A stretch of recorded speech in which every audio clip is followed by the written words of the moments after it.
Welcome to Heidi Relationships. Today, we'll read some more stories from Reddit. But before we start, I would really appreciate if you could subscribe to the channel, like the video if you enjoyed it, and maybe leave a comment down below. That would help the channel a lot. Thank you very much in advance. The first one is titled, "My girlfriend and my brother got into a fistfight over a political argument and now my family demands that I break up with my girlfriend. I introduced my girlfriend to my parents, siblings and extended family on a family get-together a few days ago. This was the first time I had seen them since the start of the pandemic, and it started out really well with everyone getting along and having fun. That would change as more alcohol was consumed. My girlfriend and brother got into a heated political argument that suddenly escalated to violence, resulting in substantial injuries for both of them. Accounts of who threw the first punch differ, and I frankly don't care as they both actively contributed to the fight and antagonized each other. The fight was eventually broken up when my girlfriend had the clear advantage. My mom screamed at my girlfriend to leave, so we left. I love both my girlfriend and my brother, and I don't blame either one of them for the fight more than I blame the other. My girlfriend also doesn't seem to hold any grudges and is embarrassed by her behavior during the incident. My brother and parents on the other hand place 100% of the blame on my girlfriend and demand that I break up with her or they will cut all ties with me. I will not do that, but I want to maintain my relationship with my family and somehow get them to accept my girlfriend and that she should not bear all blame for this incident.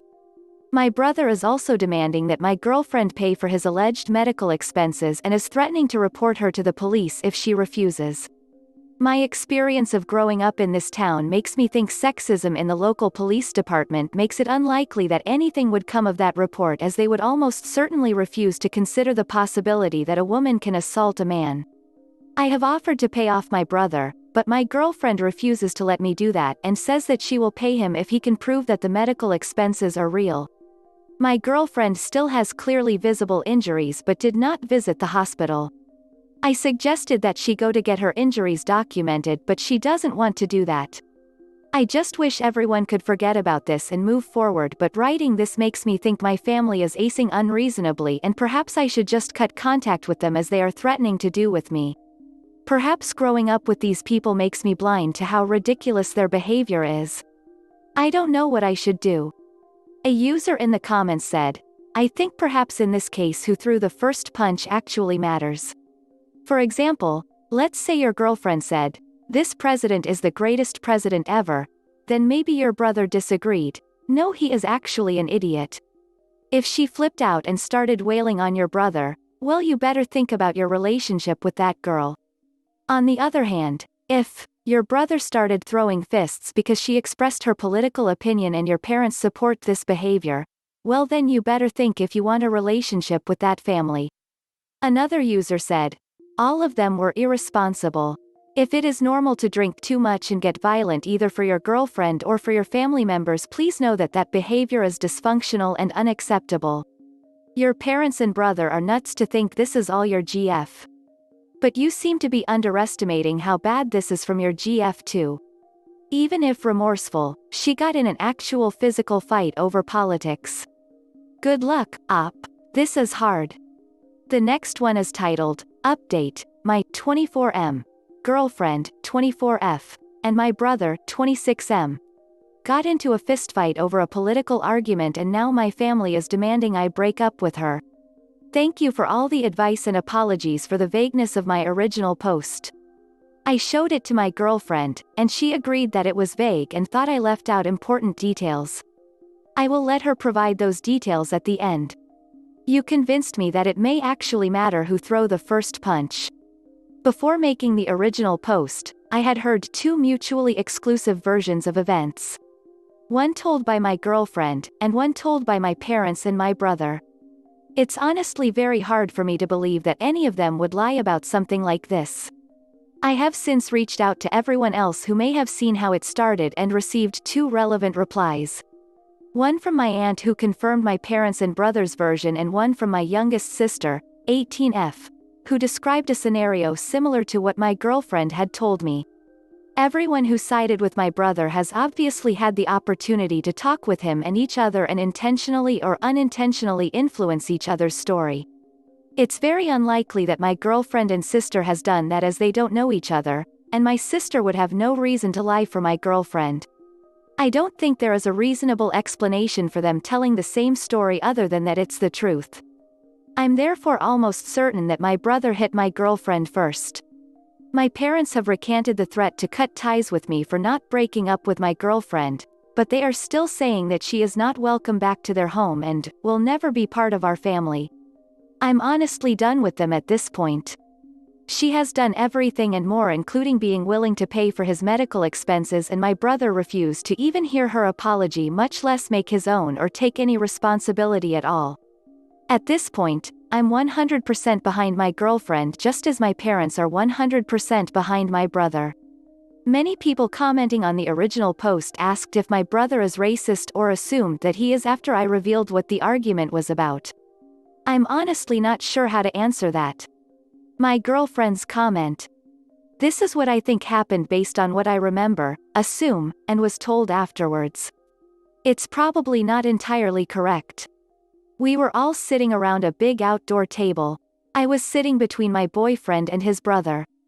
We talked about non-political things like places we had been or wanted to travel to, but then someone mentioned the protests and my boyfriend's brother immediately responded by calling the protesters terrorists.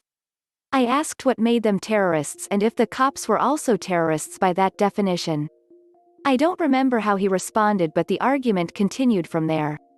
We were drinking progressively more alcohol as we continued to argue, almost like if we were in an unspoken drinking contest. At some point we both stood up and continued to argue loudly while getting in each other's face. My boyfriend tried to separate us by pulling us away from each other and by attempting to stand between us, but we ignored him and continued. My boyfriend really doesn't like conflict or people screaming, and he was probably very frustrated at that time, so he left and went into the house. We were both angry and I definitely wanted to punch him, but I still had enough self-control to restrain myself.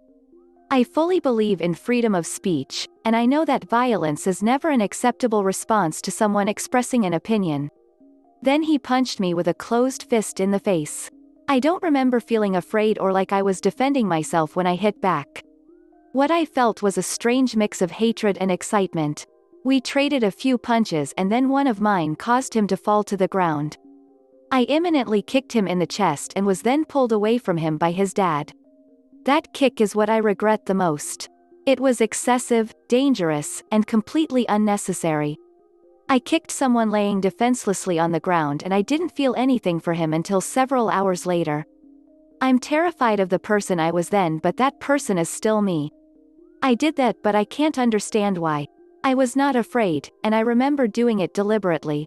I keep thinking about what would have happened if no one was around to stop me after that kick. Would I have kicked him again? How many times? I can't answer those questions, and that's the most terrifying thing. My boyfriend wrote that we both had substantial injuries. I don't think that's true. I had a black eye and some bruises. My boyfriend's brother had a broken rib and a concussion. My injuries were not substantial compared to his, which is why I don't think it's unfair for me to pay for his medical bills. I would have done that even without the threat of reporting me to the police.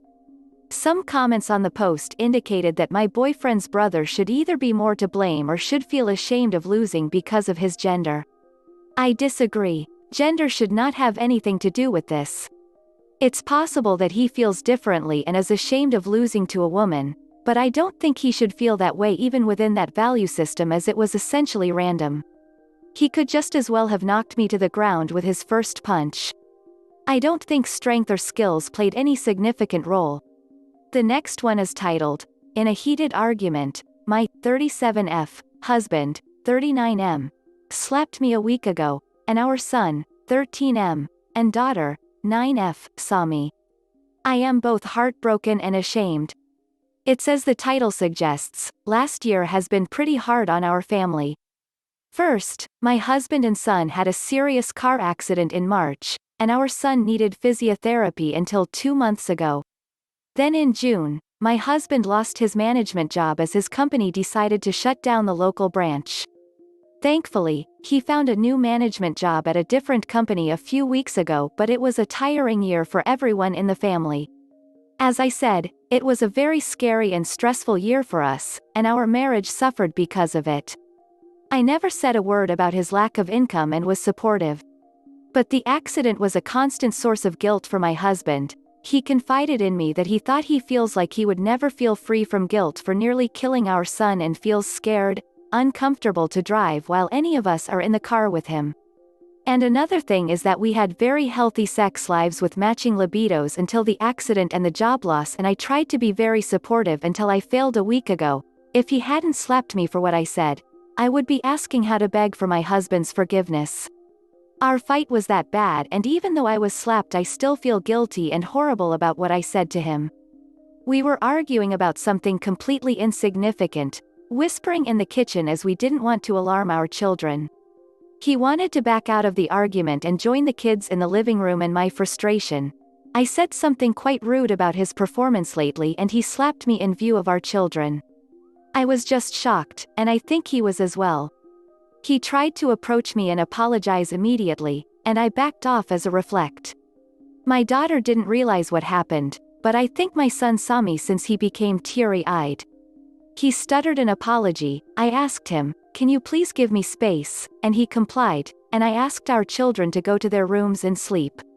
After I returned from putting kids back to bed, he was still standing in the kitchen.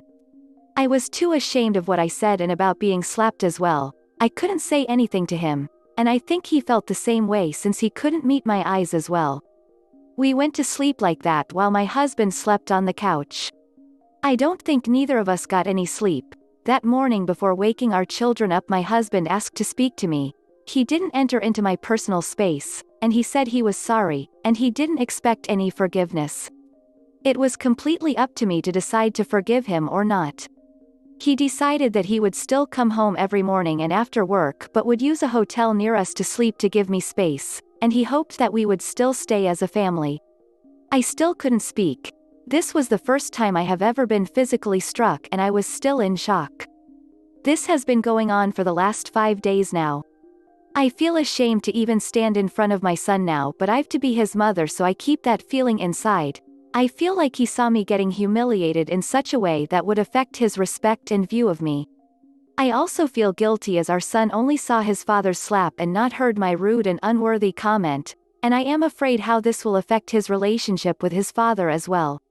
I feel ashamed when I'm speaking with my sister as she wants me to leave my husband, but she never liked him for being an unapologetic Dixie, and even though I was slapped I don't want to, and most of all, I feel ashamed and hurt and confused when I am in presence of my husband. I loved this man, still love him more than I can express, but I hurt him in a way that was unworthy of me, and he hurt me in a way that was unworthy of him, and I feel that we damaged our relationship over something meaningless as sexual frustration. I've not slept alone since we've been married. Even in births of our children my husband was there in a chair beside me, slumped up over my hospital bed. I miss his presence on my side the most, and I feel ashamed to feel that way even after getting slapped. Today, he came home again before the kids woke up, and normally I'd be the one driving them to school since he was afraid to drive them, but asked the kids if he could drive them. As he put them in the car, he came back and told me that he was sorry again and that he loves me and hopes we'll stay as a family. I wanted to run to his arms, but I was embarrassed, ashamed to accept his love and apology.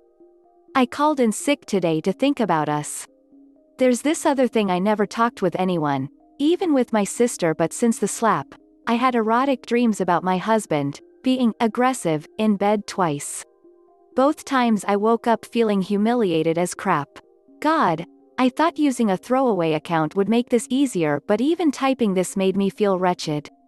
I don't know if this is something that's going to stay with me for a while or not, and I hope not. I don't even know, after all of our real issues, I can open up this subject to my husband. I am looking for your advice on moving past this horrible event, the insult, slap, and also to make sure that our son can move on as well without damage to his mental state or with his view on us. I am desperately hoping that we can.